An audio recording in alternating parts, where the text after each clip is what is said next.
We will stand alone on the day of judgment before Allah subhanahu wa ta'ala, as Allah subhanahu wa ta'ala stated in Surah Maryam, ayah number 95, وَكُلُّهُمْ آتِيهِ يَوْمَ الْقِيَامَةِ فَرْدًا, which means that and every one of them will come to him on the day of judgment alone. And as you are going to be held accountable as alone, Allah subhanahu wa ta'ala will hold you accountable for our individual spiritual practices such as the praying, fasting, sadaqah, donation, and the personal devotions. But beside that, Allah subhanahu wa ta'ala also will hold us accountable for our roles and initiatives, our roles in improving our families, because Allah subhanahu wa ta'ala stated in another ayah, يَا أَيُّهَا الَّذِينَ آمَنُوا قُوا أَنفُسَكُمْ وَأَهْلِكُمْ نَارًا. Allah subhanahu wa ta'ala is ordering in this ayah to protect ourselves and our family from the hellfire. So you have a role toward your family. So Allah subhanahu wa ta'ala, part of your personal responsibility, the checklist, beside your prayer and your fasting, He will ask you about your roles in improving your family, roles in improving your community, your society, your ummah, and even the world. But that type of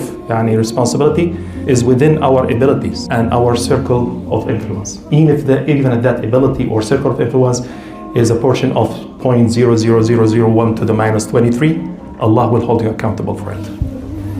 And by the way, you cannot hide your actual abilities and your circle of influence from Allah subhanahu wa ta'ala, as He knows your strength and weaknesses. You can hide it from anybody, but you cannot hide it from Allah subhanahu wa ta'ala. So, as you see from that definition, that the personal responsibility in Islam is not a call to isolation, as some people, they have a misconception about it. It's not a call to isolation, it's a call actually to action with that type of understanding. And also, it should motivate you to act and to engage, not to isolate yourself and hide. Okay.